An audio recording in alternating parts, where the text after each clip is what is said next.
এই বিষয়গুলির উপরে কিন্তু আমরা মোটামুটি কয়েকটা ক্লাসে পর্বে পর্বে ভাগ করে আলোচনা করেছিলাম। আজকে আমাদের সঙ্গে যারা যুক্ত আছেন অবশ্যই আপনারা নতুন কিছু শিখবেন ইনশাল্লাহ। আয়কর আইনজীবী পরীক্ষার জন্য বা ইনকাম ট্যাক্স পরীক্ষার যে বিষয়গুলি আছে সম্পূর্ণ কিন্তু বাড়া হতে আয়ের যে বিষয়গুলি আছে সেগুলি কিন্তু আলোচনা করেছি আমরা। আজকে আমরা যে অঙ্কটা করবো সেটা হলো বাণিজ্যিক। তাহলে আপনার প্রতি রিকোয়েস্ট থাকবে দয়া করে হয়তো ভিডিওটি সম্পূর্ণ দেখবেন, আর নয়তো আরো ভালো হয় যদি আপনি খাতা এবং কলম নিয়ে এবং কি নোট করেন। তাহলে চলেন আমরা আজকে ইনশাল্লাহ বাড়া হতে যে আয় সেটির আরেকটি যে অঙ্ক আছে সেটি আমরা করব। তাহলে আমরা লিখলাম কি, জনাব জনাব আরিফ সাহেব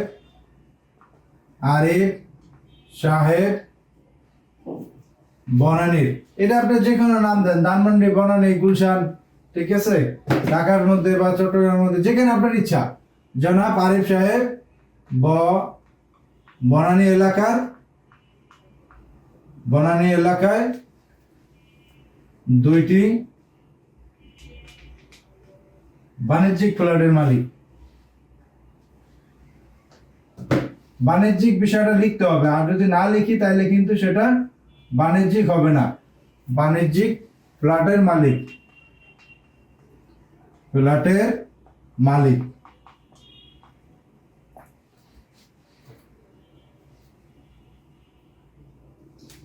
জনাব আরিফ সাহেব বনানী এলাকায় দুইটি বাণিজ্যিক ফ্ল্যাটের মালিক। 2024-25 অর্থ বছরে 2024-2025 আয় বর্ষে দিই, তাইলে হইব আয় বর্ষে প্রতিটি ফ্ল্যাট থেকে ভাড়া পান দিয়ে দেয়, একবারে সহজ করি, ভাড়া পান 50,000 টাকা।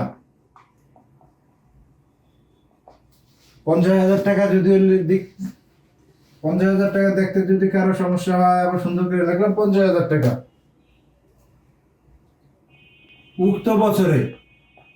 উক্ত বছরে তিনি মিউনিসিপাল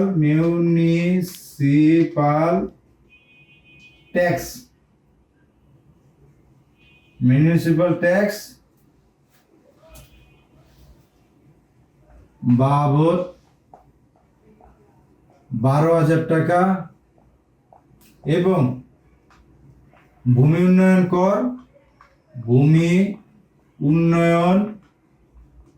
উন্নয়ন কর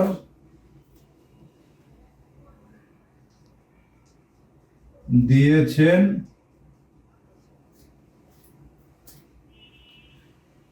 15,000 টাকা।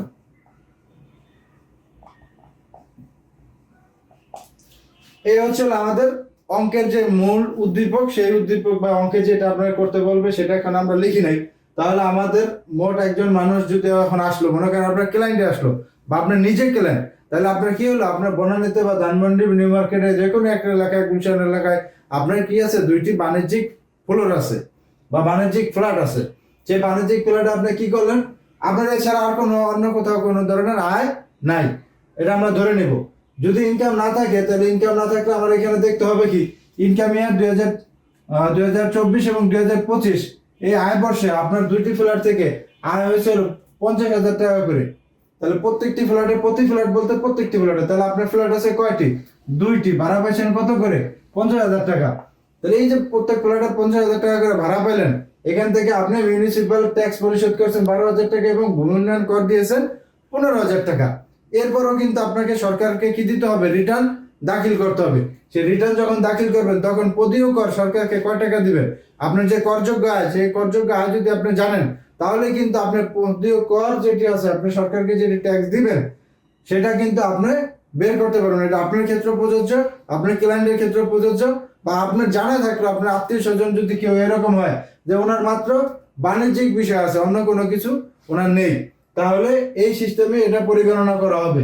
তাহলে আমাদের করণীয় কি, আমাদের যখন যে প্রশ্নটা আসবে আমরা কি করব আসলে, সেটা হচ্ছিল করণীয়।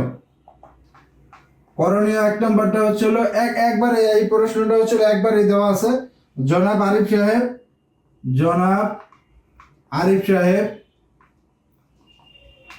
সাহেব 2000, এখানে যেহেতু 2024-25 এসেছে, এখানে অবশ্যই 2025-26 হলো।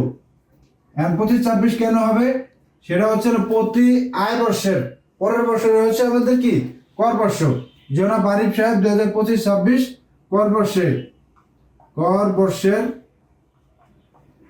মোট করযোগ্য আয় ও প্রদেয় কর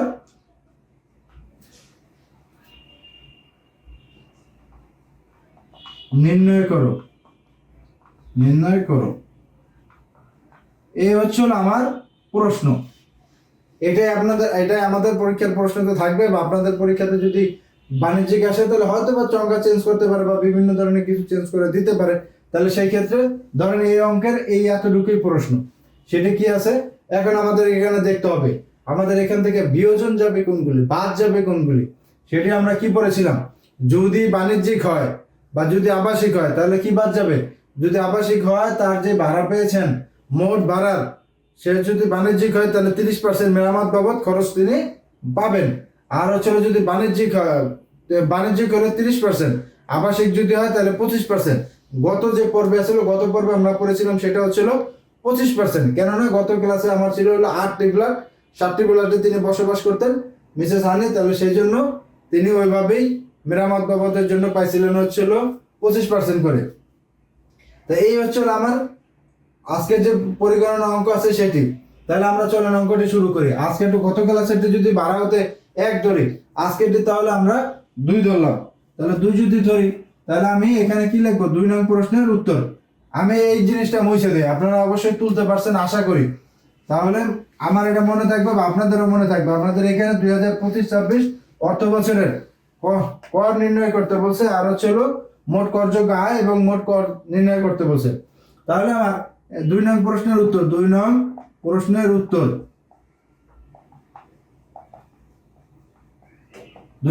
উত্তর প্রথমটা ছিল কি তার মোট করযোগ্য আয়। তাহলে আমরা কি লিখবো? করযোগ্য আয়।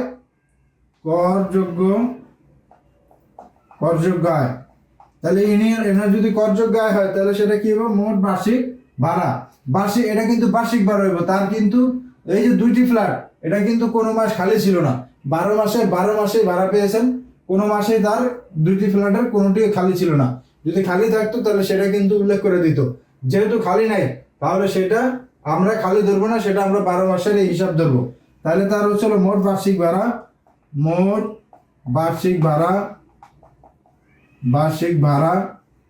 ভাড়া কত করে? ভাড়া হচ্ছিল 50,000। ফ্ল্যাট কয়টি? 2টি। ভাড়া পাইছে কত মাস? 12 মাস।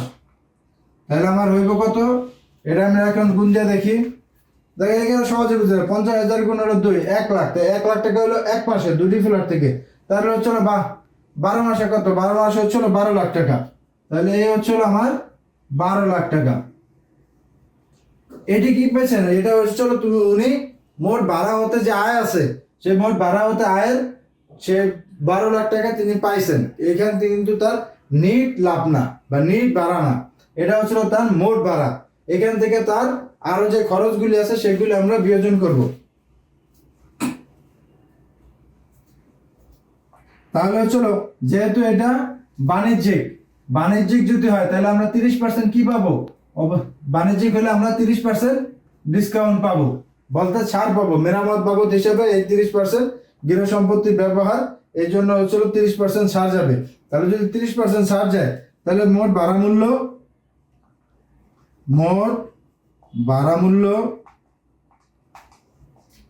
কত আমার? 12 লাখ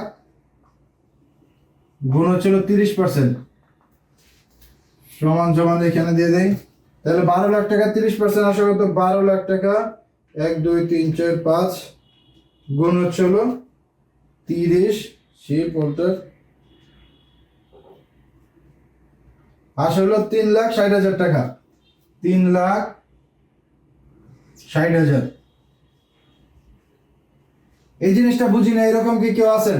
আমি আবার বলি, এই 12 লাখ টাকার উপরে আমরা হচ্ছিল বিয়োজন পাবো। কেন বিয়োজন পাবো? যদি বাণিজ্যিক কাজে ব্যবহৃত হয় কোনো ফ্ল্যাট বা গৃহ সম্পত্তি, তাহলে সেই ক্ষেত্রে আমরা যে ভাড়াটা পাবো সেই ভাড়ার হচ্ছিল মেরামত বাবদ আমরা হচ্ছিল 30% আইন অনুযায়ী, আয়কর আইন 2023-এর এই অনুযায়ী আমরা এটি ডিসকাউন্ট পাবো। 38 ধারা অনুযায়ী এটা বিয়োজন হবে। তাহলে সেটা কি হবে? তাহলে হচ্ছিল 12 লাখ টাকা গুণ হচ্ছিল 30%, 3,60,000 টাকা। এটা হচ্ছিল মাইনাস হবে, বলতে বাদ যাবে।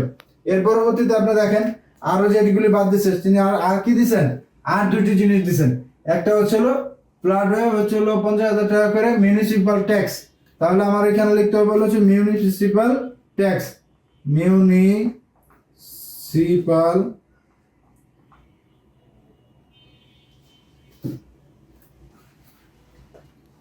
Municipal tax.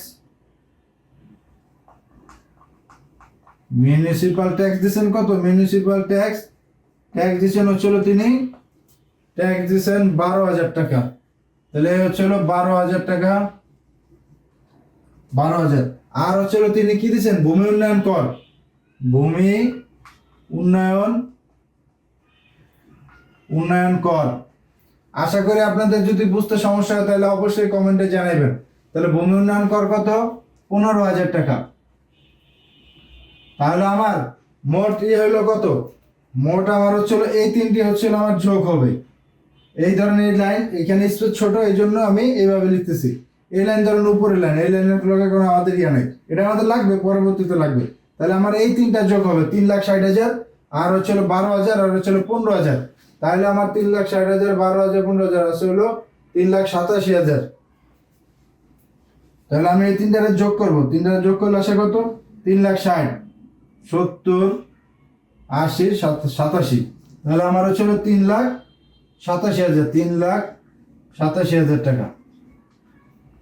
এই 3,87,000 টাকা কি হবে? আমার বিয়োজন যাবে। কেন বিয়োজন যাবে? এটা হচ্ছিল ওই বছরে আয় বর্ষে তারা কি করছিলেন, ওই আয় বর্ষে তারা মিউনিসিপাল ট্যাক্স দিয়ে দিয়েছিলেন, আর হচ্ছিল আমার ভূমি উন্নয়ন কর দিয়ে দিয়েছিলেন। একবার কর দেওয়া হয়ে গেলে সেই করের রিসিপ্টগুলি রাখবেন সংরক্ষণ, এবং ওগুলি আপনারা বারবার, কিন্তু সরকার কিন্তু জোরপূর্বক ট্যাক্স নিচ্ছে না। আপনারা এখানে যদি কাগজপত্র সংগ্রহ করেন তাহলে আপনারা কিন্তু আরো বেশি পাবেন। আর যদি কাগজপত্র সংগ্রহ না করেন তাহলে আবার ওই যে 30% কাগজপত্র যেটা আছে সেটা থাকলে তো তার হিসাব আছেই, আর যদি না থাকে তাহলে সেই ক্ষেত্রে বাণিজ্যিক হলে অটোমেটিক 30%। আর এই যে মিউনিসিপাল ট্যাক্সগুলি আছে সেই ট্যাক্সগুলি আপনাদেরকে মাইনাস যাবে। এটা হচ্ছিল তার এখন পর্যন্ত কিন্তু তার মোট করযোগ্য আয় আমরা বের করতে পারিনি। আমরা এই জিনিসটাকে একটু মুছে দেই, আপনারা আশা করি এতক্ষণে তুলতে পারছেন। তাহলে আমার এখানে কি দাঁড়ালো? জনাব আরিফ সাহেবের যে মোট ভাড়া, সে মোট ভাড়া থেকে মোট বিয়োজন, এখানে লেখা হচ্ছিল নিট করযোগ্য আয়, নিট করযোগ্য আয়, করযোগ্য আয়। তাহলে তার মোট ভাড়া থেকে আয় হয়েছিল কত? 12 লাখ টাকা, সমান সমান 12 লাখ টাকা মাইনাস হবে হচ্ছিল 3,87,000 টাকা, 3,87,000 টাকা। তাহলে আমার থাকবে কত? 12,87,000 টাকা। 12 লাখ 1 2 3 4 5, 12,87,000 টাকা। 12 লাখ টাকা প্লাস হলো 3,87,000 টাকা। তাহলে আমার থাকে হচ্ছে হলো 8,13,000 টাকা, 8,13,000 টাকা। এই হচ্ছে আমার মোট নিট করযোগ্য আয়। আমাদের প্রশ্ন যেটা করতে বলছে, আমরা কিন্তু একটা ধাপ আমাদের কিন্তু শেষ। কোন ধাপ শেষ? নিট করযোগ্য আয় যেটা আছে সেটা বের করা আমাদের কিন্তু শেষ। আমরা কিভাবে বের করলাম? সেটা হচ্ছে তার যে ভাড়া আছে 50,000 টাকা করে ভাড়া পেতেন 2টি ফ্ল্যাট থেকে। এই 2টি ফ্ল্যাটের আমরা 12 দিয়ে গুণ করার পরবর্তীতে তার কি হলো? বার্ষিক যে ভাড়াটা আছে সেই ভাড়াটাই আমরা পেলাম। তো এক মাসে এটা ছাড়া আপনারা গুণ করলে পাবেন। এক মাসে যদি তার 1 লাখ টাকা করে হয় তাহলে 2টি ফ্ল্যাট থেকে প্রতি ফ্ল্যাটের ভাড়া 50,000, তাহলে 2টা ফ্ল্যাট থেকে 1 লাখ। এই 1 লাখ টাকা থেকে যদি উনি 12 মাসে পায় হচ্ছিল 12 লাখ, তাহলে আবার মোট ভাড়ার মূল্য যেটা আছে 12 লাখ টাকার উপরে আমি অবচয় বলতে বিয়োজন পাবো বা ছাড় পাবো, সেটা হচ্ছিল কত পার্সেন্ট? সেটা পাবো হচ্ছিল 30%। তাহলে 12 লাখ টাকা 30% আছে 3,60,000, আর হচ্ছিল ট্যাক্স দিচ্ছেন হচ্ছিল উনি 12,000, এবং ভূমি উন্নয়ন কর দিচ্ছে 15,000। এই মোট হচ্ছিল 3,87,000 টাকা তার হচ্ছিল ওই বছর খরচ হয়েছে। ওই বছর খরচ হয়ে যাওয়াতে এই টাকাটা ওনার কাছে নাই। এই টাকাটা উনি এই দুইটা তিনি সরকারকে দিয়ে দিচ্ছেন, আর এটা উনি খরচ করছেন যে কোনো ভাবে। যেমন একটা বিল্ডিং বা একটা ভবন যদি হয় তখন তার মেরামত খরচ থাকতে পারেন, তার মনে করেন অপচয় থাকতে পারেন, এই কাজগুলি এর পরবর্তীতে বিদ্যুৎ লাইন অপচয় হতে, বিদ্যুৎ লাইন হইতে পারেন, সে বিভিন্ন ধরনের কাজ করাইতে। যাদের বাড়িওয়ালা আছেন যারা এর সাথে যুক্ত তারা অবশ্যই জানেন অনাকাঙ্ক্ষিত খরচ হবে, এটা আপনারা চিন্তাই করতে পারবেন না যে কি কারণে খরচ হয়েছে। যদি এরকম হয় এই জন্য তো প্রতিদিন হিসাব রাখা সম্ভব হয় না, রং করাইতে হয়, এর পরবর্তীতে বিভিন্ন ধরনের কাজ আছে ভাই। এগুলি যারা মনে করেন আছে, যাদের বাড়ি আছে বা যারা এরকম বাড়ির মালিক আছেন তারা কিন্তু এগুলি দেখবেন যে আপনাদের খরচ হয়। তাহলে সেই ক্ষেত্রে আমাদের কি হলো, নিট করযোগ্য আয় হলো আমার 12 লাখ টাকা থেকে মাইনাস 3,87,000 টাকা। এই টাকাটা বাদ যাওয়ার পরবর্তীতে আমার যেটা থাকবো 8,13,000 টাকা। এইটাই হচ্ছিল আমার নিট করযোগ্য আয়। আর আমাদের এখানে প্রশ্ন করছে দুইটি, একটা হচ্ছিল নিট করযোগ্য আয় বের করতে বলছে ও পদীয় কর বের করতে বলছে। পদীয় কর বলতে আমরা সরকারকে কত টাকা ট্যাক্স দিব। এখন এখানে আমাদের অঙ্কটা কি ছিল, এই আরিফ সাহেবের হচ্ছিল আয় বর্ষ ছিল কত 2024 এবং 2025। কি আপনারা কি ভুলে গেছেন? ভুলে গেলে হবে না, একটু কষ্ট করে মনে রাখতে হবে। তাহলে তার আয় বর্ষ ছিল কত 2024 এবং 25। তাহলে তার কর বর্ষ কত, কর বর্ষ হচ্ছিল তার, কর বর্ষ কত মনে আছে আপনাদের? কর বর্ষ হচ্ছিল তার, কর বর্ষ হচ্ছিল 2025 এবং 2026। এটা হচ্ছিল তার কি কর বর্ষ। কেন কিভাবে আমরা কর বর্ষ পেলাম? সেটি হচ্ছিল যেটি তার আয় বর্ষ হবে, সাধারণ করদাতা, স্বাভাবিক করদাতা, সবার প্রত্যেকের যারা এই কর সংশ্লিষ্ট সাথে যুক্ত প্রত্যেকের যে বছর আয় করবে সেটা হবে তার আয় বর্ষ। আয় বর্ষের পরের বর্ষটা হবে তার কর বর্ষ। একদম সহজে মনে রাখতে হবে, আর নয়তো অঙ্ক করার ক্ষেত্রে ভুল হতে পারে। কেননা 2025-26 সালের যে কর বর্ষের স্ল্যাব আর হচ্ছিল 27-28 সালে কিন্তু কর বর্ষের স্ল্যাব এক না। তাহলে সেই ক্ষেত্রে যখন আমাদের অঙ্কে বলে দিবে যে আপনি 25-26 সালে তার কর বর্ষ, তখন কিন্তু আপনাদের সেই অনুযায়ী কিন্তু করতে হবে। তাহলে চলুন 2025-27 কর বর্ষে কিভাবে হিসাব করতে হবে সেই হিসাবটা আমরা দেখি। আমরা এখন কোন টাকার উপরে পদীয় কর নির্ণয় করব, সেটি হচ্ছে আমরা যেটি তার নিট করযোগ্য আয় হয়েছে সেই টাকার উপরে। নিট করযোগ্য আয় কয় টাকা হলো 8,13,000 টাকা। সেই 8,13,000 টাকার উপরে আমাদের এখন কি বের করতে হবে, তার পদীয় কর কত আছে সেটি। আমরা কিন্তু ধাপে ধাপে অঙ্কটি প্রায় শেষ পর্যায়ে চলে আসছি। এতক্ষণ যারা আমাদের সঙ্গে যুক্ত আছেন, যদি কোথাও না বুঝে থাকেন বা আপনার কাছে যদি আরো কোনো পরামর্শ থাকে সেটাই কিন্তু আপনি কমেন্টে জানাতে পারেন। তাহলে আমরা কি করব, 2000 এটা হচ্ছিল আমরা হচ্ছিল পদীয় কর, পদীয় কর আমরা কিভাবে গণনা করব, পদীয় কর গণনা সেটি হচ্ছিল যেহেতু মিস্টার আরিফ সাহেব কি একজন পুরুষ মানুষ, একজন ছেলে মানুষ, তাহলে অবশ্যই তিনি পাবেন কত স্ল্যাব অনুযায়ী, তিনি পাবেন হচ্ছিল 3,50,000 টাকা। 3,50,000 টাকা পর্যন্ত কি হবে না, তার 0%, এতে তার কোনো ধরনের কর সরকারকে দিতে হবে না। তাহলে আমার 3,50,000 টাকা কি হবে 0,0,0,0, কিন্তু আমি হিসাব করতেছি কত 8,13,000 টাকার উপরে। তাহলে প্রথম হচ্ছিল 3,50,000 টাকা পর্যন্ত তিনি কি পেলেন 0, এখানে কিন্তু কোনো টাকা তার দিতে হবে না। তাহলে পরবর্তী 1 লাখ টাকা হচ্ছিল তার দিতে হবে 5%, 5% দিলে হবে কত 5,000 টাকা, 5,000 টাকা। তাহলে হইলো কত 3 লাখ, 1 লাখ, 4,50,000। এইখানে টাকা আছে কত 8,13,000।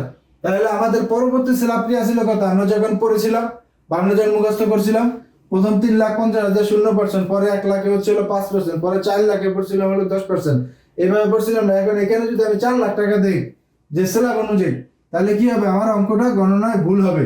কেন গণনায় ভুল হবে, তাহলে আমি তো এখানে 4 লাখ টাকা উঠাই, তাহলে আমার হয়ে যাবে হচ্ছিল 4 1 5 8,50,000। তাহলে আমার এখানে টাকা তো 8,50,000 টাকা না, আমার এখানে নেট করযোগ্য আয় কত 8,13,000। তাহলে আমার এখানে আর অবশিষ্ট টাকা থাকে কত, আমার 8,13,000 টাকা, 13,000 মাইনাস 4,50,000 একবারে দিয়ে দিই, 4,50,000 তাহলে আমার হচ্ছে হলো 3,63,000। এই 3,63,000 টাকার উপরে আমার হবে কত পার্সেন্ট? 3,63,000 টাকার উপরে আমার হবে হচ্ছে হলো 10%। 3,63,000 টাকা, 63,000 গুণ হচ্ছে হলো 10%। 3,63,000 উপরে হচ্ছে হলো 10% গুণ 10 পার্সেন্ট, তাহলে হলো 36,300 টাকা। 36,300 টাকা। এই কিন্তু আমার কিন্তু আর টাকা নেই, আমার আর নেই করযোগ্য যে আয়, সে করযোগ্য আয়ের কিন্তু আর টাকা নেই। যদি এখানে আরো টাকা থাকতো তাহলে কিন্তু আমরা সেটি ধাপে ধাপে অবশ্যই করতাম। সেটি হচ্ছে এরপরে 15%, এরপরে 20%, এরপরে 25%, ওইভাবে কিন্তু আমরা যেতাম। যেহেতু এখানে আর টাকা নেই, তাহলে আমাদের আর বাড়তি হিসাবের কোনো প্রয়োজন নেই। যদি আমাদের এখানে টাকার স্ল্যাব আরো বেশি থাকতো তাহলে কিন্তু আমরা ওইখানে করতে হতো। তাহলে এখানে আমার কয় টাকা হলো? 36,300 যোগ হচ্ছে হলো 36,300 আর হচ্ছে হলো 5,000, তাহলে হচ্ছে হলো আমার 41,300। তাহলে আমার এখানে কত হলো? 41,300 টাকা। এই 41,300 টাকায় কি দিতে হবে?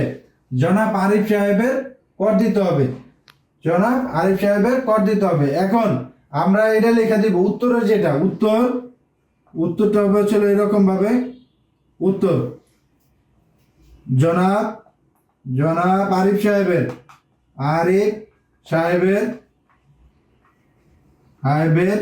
অন্য কোনো খাত হতে আয় না থাকায় তার মোট করযোগ্য